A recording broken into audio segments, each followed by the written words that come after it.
ایک دن حضرت بابا فرید گنج شکر رحمۃ اللہ درخت کے نیچے اپنے ساتھیوں اور مریدوں سے محو گفتگو تھے کہ ایک ہندو عورت اپنے سر پر دودھ کا برتن رکھے ہوئے ادھر آ نکلی۔ حضرت بابا فرید رحمۃ اللہ علیہ نے رسم درویشی کے مطابق اس بت پرست عورت کی خیر و عافیت دریافت کی۔ ہندوؤں کی نظر میں وہ ایک نیچ ذات سے تعلق رکھنے والی عورت تھی، اس لیے اس سے کوئی بھی شخص اس سے انسانی لہجے میں گفتگو نہیں کرتا تھا۔ آج جب اس نے ایک دوسرے مذہب کے ماننے والے بزرگ شخص کی طرف سے برابری کا سلوک دیکھا اور تو اپنی حالت راز بیان کرنے لگی۔ میرا تعلق اجودھن میں بسنے والے گوالوں کے خاندان سے ہے۔ باپ دادا دودھ فروخت کر کے اپنا پیٹ پالا کرتے تھے۔ میرا شوہر مر چکا ہے اور میں نے برسوں سے دودھ فروخت کر رہی ہوں، اپنے بچوں کی پرورش کر رہی ہوں۔ پہلے زندگی پرسکون تھی، مگر کچھ دنوں سے ایک عجیب و غریب مصیبت کا شکار ہوں۔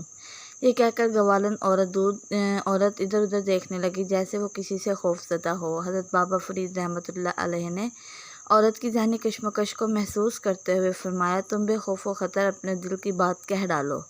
ہم لوگ مسلمان ہوتے ہوئے بھی تمہارا غم خوار ہیں۔ ہمارا مذہب دنیا کے ہر مظلوم کی حمایت کرتا ہے۔ حضرت بابا فرید رحمۃ اللہ علیہ کی شفقت اور محبت کا مظاہرہ دیکھ کر ہندو عورت نے وہ راز کہہ ڈالا جسے بیان کر کے اس کی زبان کانپ رہی تھی۔ کچھ دن سے ایسا ہو رہا ہے کہ یہاں کے چند جوگی اور جادوگر مجھے پریشان کر رہے ہیں۔ وہ روزانہ مطالبہ کرتے ہیں کہ سارا دودھ انہیں دے دیا جائے۔ کچھ دن تو میں نے ایسا ہی کیا، مگر جب ان سے دودھ کی قیمت طلب کی تو جوگیوں نے بڑی بے رحمی سے جواب دیا کہ وہ عورت جو چیز خریدتے ہیں اس کی قیمت ادا نہیں کرتے۔ میں نے آئندہ دودھ دینے سے انکار کیا تو وہ لوگ شاپ بددعا دینے لگے، اگر ہمیں دودھ نہیں دے گی تو تیرا دودھ اس قابل نہیں رہے گا کہ کوئی دوسرا خرید سکے۔ میں نے جادوگروں کی اس دھمکی کو کوئی اہمیت نہیں دی اور واپس چلی آئی۔ پھر جب دوسرے دن دودھ فروخت کرنے گاؤں گئی تو حیرت کی کوئی انتہا نہ رہی۔ جب دودھ کے تمام برتن کیڑوں سے بھرے ہوئے تھے، میں نے اسے اتفاق سمجھا، مگر دوسرے دن بھی یہی واقعہ پیش آیا۔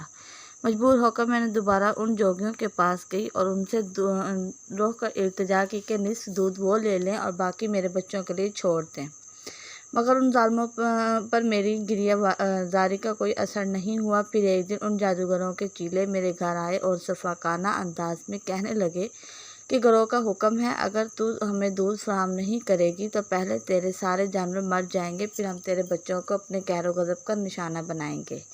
تو جن بچوں کی خاطر در بدر بھٹکتی ہے وہ کچھ دن بعد اس دنیا میں نہیں رہیں گے۔ آخر بچوں کی محبت نے مجھے مجبور کر دیا۔ میں کئی ماہ سے ان ظالموں کو دودھ فراہم کر رہی ہوں اور گاؤں والوں سے قرض لے کر اپنی زندگی کے دن پورے کر رہی ہوں۔